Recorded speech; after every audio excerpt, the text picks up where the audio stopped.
Welcome to the Worry-Free Podcast by Event Resources. I am Margaret Smith. Event Resources recently announced the purchase of FunFlicks Connecticut, a new service we are providing where we set up a giant screen outside so you can watch your favorite movie with your local community, family, or friends. And come on, who doesn't love watching a movie on a giant blow-up screen with some popcorn?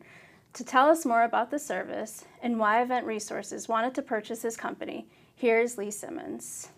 Welcome, Lee. So, for those who don't know, what is FunFlicks Connecticut?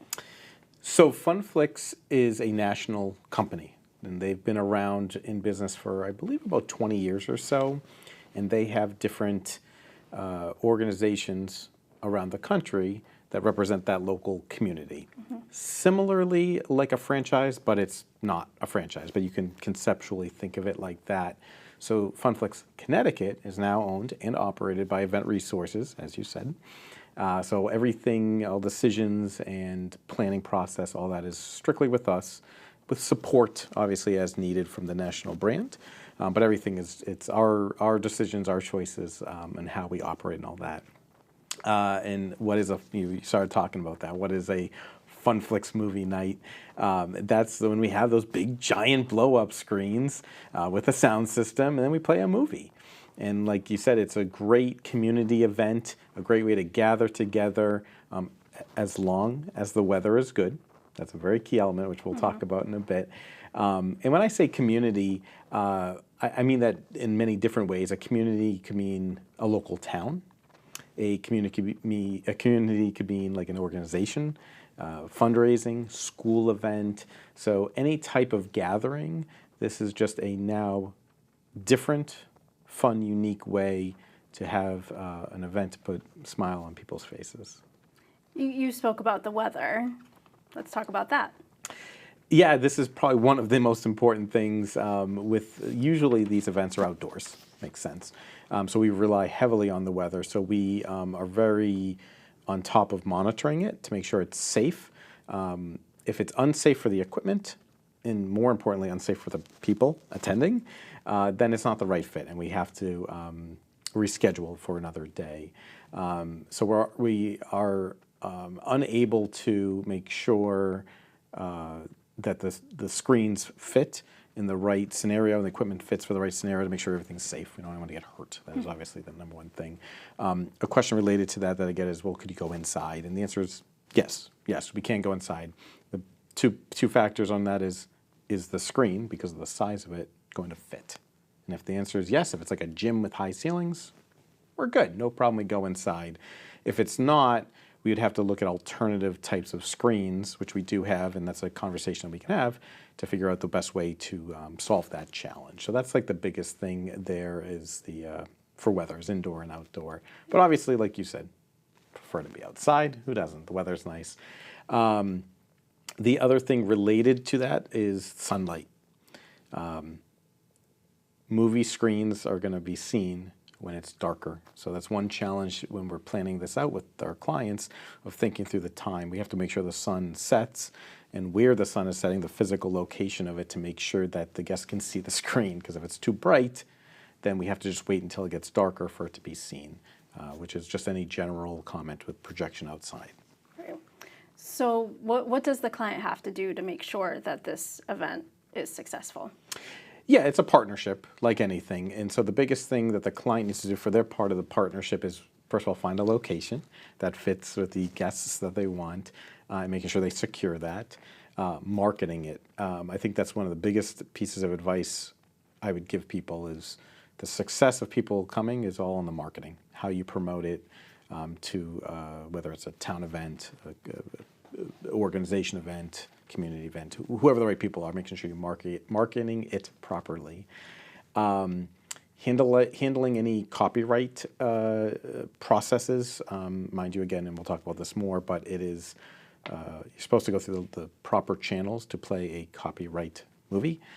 So we give advice on how to do that, and we'll talk more about that. Access to power, and sometimes this is something that we don't always expect people organizing the event to think about. That's why we guide them in the partnership. But we need power, especially if there's like popcorn and a movie. We need like separate circuits so we don't blow the fuse. and providing us with a movie when we arrive. I mean, the most important thing. We've avoided streaming movies because of connection challenges, as you know as well as I do, as most people know. When you are streaming something, especially on Wi-Fi, more importantly, and if you lose signal, or if it's not a strong enough signal, it will buffer, and we don't want your guests to experience that. So right now, DVDs are the main focus of how we do that. Downloaded MP4 files is something we're going into, and streaming on a hardwired connection is something that we're looking to do. You had mentioned copyright, so talk more about that, please. Yeah, I think it's one of the most important things. I mean, almost every movie is copywritten. So legally, to play it in a public setting, whether you're charging people or not, you're supposed to follow the rules and pay for the rights to show it.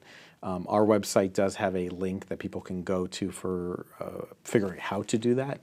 There are a few different major companies that handle it, so we will link you to there, and it gives frequently asked questions, contact info. You could reach out to them directly, and that's something that the client can work directly with. But it's an important process. Ultimately, it's their decision if they do it, but technically you're supposed to be following that process because it's a privilege to watch these movies that don't belong to you, if you will. And like I said before, whether it's a paying for people to come or a free event, it's not relevant. It's just the use of it. And so it's similarly like playing music. In a lot of the events that we do, it's the same idea. You have copyrighted music, you're supposed to be legally paying to use it. So when someone calls and they say, I need a particular screen size, are we just going with what the client says and ask, or are we helping to guide that process as to what size screen they would like? Sure, we don't expect clients to know the answer to that question. I mean, that's our responsibility. We'll ask some questions to understand what the needs are, what's the setting, what's the venue, how many people, and those answers will help us generate a formula to know what the right screen is. So again, at the end of the day, we want this to be a positive experience for the guests. So we will ask the right questions, get the right answers, and then we can propose what we feel is the best situation for the guest experience. So you always say, we'll even bring the popcorn. Is this needed? Is this required? I love saying it. I don't really know why. It's just become my little thing in all my promos. No, obviously you don't have to have the popcorn. It's an option. It's an add-on, if you will. It's a nice thing to do for your guests. And we can certainly talk to the clients to let them know what the cost would be to have that. Some clients, it makes their life easier and they want to do that little special thing for the guests. Great. We love that. If the client wants to bring their own snacks for their guests, great. Ultimately, the person planning it, it's up to them, but they don't have to do that. Right. I mean, we're talking movies here. What's your favorite movie? I think the one that comes to mind, Shawshank Redemption. I think that was a very, very good movie back in the day. So I would say Shawshank Redemption. What about you? Depends on the day, I think. If we're talking kids' movies, we'll have to lean in the direction of Moana. And then guilty pleasure, What Women Want, The Other Woman. Okay. Yep, that one. And then any one of the Oceans series, any one of those movies. Yeah, just to name a few. So if somebody's interested in having FunFlicks at their venue or at their outside, community event, home, how can they get more information? The first step is, I would say, check out the website, because we added some pages to our website that has a lot of frequently asked questions, mentions about the copyright, mentions the information, and gives some pictures, so just get a general sense. So my suggestion would be start there, because it might answer some questions for you. But at the end of the day, just reach out, whether it's email or phone, and a person from our team will have that conversation, ask the questions to make sure we can get all the information to be able to provide that worry-free movie experience. Well, thank you, Lee.